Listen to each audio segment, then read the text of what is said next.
अफगान अबूरी हुकूमत TTP की सरकोबी के लिए हर मुमकिन इकदाम करे या पाकिस्तान में दहशत गर्दी में मुलविस पाकिस्तानियों को हमारे हवाले करे, निगरान वजीर आजम का मुतालबा। न्यूज़ कॉन्फ्रेंस में अनवारुल हक काकर ने कहा कि TTP के दहशत गर्द अफगान सरजमीन इस्तेमाल करते हुए पाकिस्तान में हमले कर रहे हैं।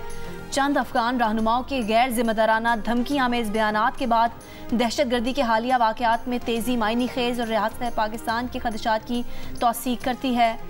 अफगान हुकूमत के अदम ताउन के बाद दाखिली मामलात को अपनी मदद आप के तहत दुरुस्त करने का फैसला किया। हालिया इकदामात गैर मुतवक्की और हैरान कुन नहीं, गैर कानूनी तौर पर मुकीम गैर मुल्कियों को उनके वतन वापस भेजने का इखलाकी और कानूनी हक हासिल है।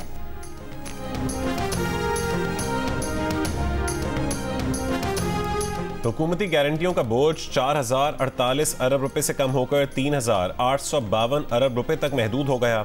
वजारत खजाना के हुकाम की हुकूमती गारंटियों में 232 अरब रुपए कमी की रिपोर्ट पर IMF मिशन को ब्रीफिंग।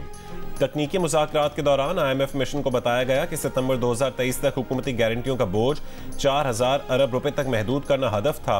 पाकिस्तान ने IMF शराइत के मुताबिक मरकजी बैंक से कर्जा नहीं लिया। बैरूनी कर्ज की अदायगियां भी बगैर किसी ताखीर के बर वक्त जारी हैं।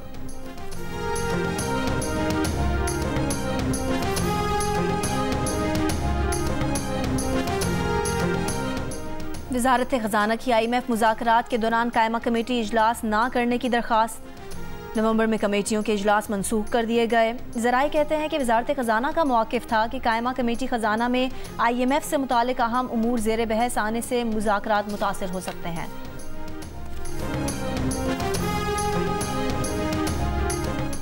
Chief election commissioner Sikandar Sultan Raja से PTI कानूनी टीम की मुलाकात। PTI वफ़द ने इलेक्शन कमीशन को इंतखाबी मुहिम में रुकावटों से मुतालिक आगाह किया। इलेक्शन कमीशन से इंट्रा पार्टी इलेक्शन से मुतालिक तहरीरी फैसला जारी करने का मुतालबा।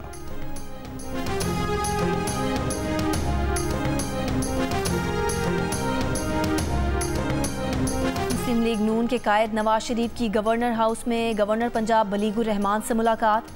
शहबाज शरीफ, मरियम नवाज, राना सनाउल्लाह और दीगर रहनुमा भी मौजूद। नवाज शरीफ ने गवर्नर पंजाब बलीगुर रहमान से उनकी अहलिया की वफात पर ताज़ियत की।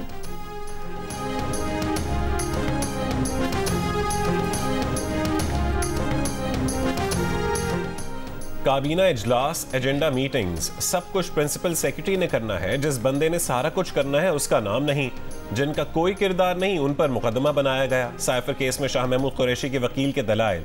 कहा मुकदमे में साबिक प्रिंसिपल सेक्रेटरी आजम खान और असद उमर का जिक्र है, चालान में नहीं है। चेयरमैन PTI और शाह महमूद कुरैशी की दरख्वास्त जमानत खारिज, असद उमर की कंफर्म कर दी गई। शाह महमूद की जमानत की दरख्वास्त पर समाअत में फिर वक्फा।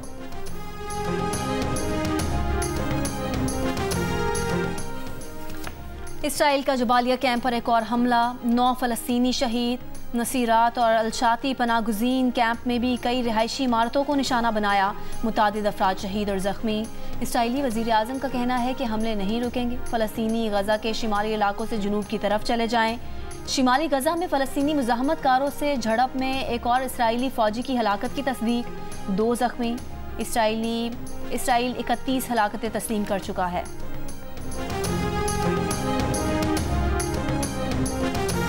फ़लस्तीनियों की हिमायत में आवाज़ उठाने वाली वाहिद फ़लस्तीनी रुकन कांग्रेस राशिदा तलीब के खिलाफ अफ़गान नुमाइंदगान में मज़म्मती करारदाद मंजूर। 22 डेमोक्रेट्स ने भी अपनी पार्टी के रुकन के खिलाफ वोट में हिस्सा लिया। राशिदा तलीब का खामोश कराने की कोशिश पर हार ना मानने का अज़म। कहा कि अफ़गान में तनहा फ़लस्तीनी रुकन है, हमेशा से ज़्यादा उनका मौक़िफ़ सामने आना ज़रूरी है।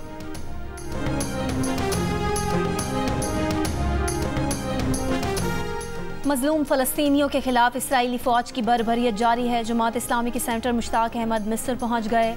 पाकिस्तान की हुकूमत, फ़ौज और आवाम की जानिब से भेजा गया इमदादी सामान गज़ा के मज़लूम अवाम के लिए तकसीम करने में मुआवनत फराहम करेंगे। सेनेटर मुश्ताक अहमद का तफसीली इंटरव्यू देखिए आज रात 8:05 पर प्रोग्राम कैपिटल टॉक में।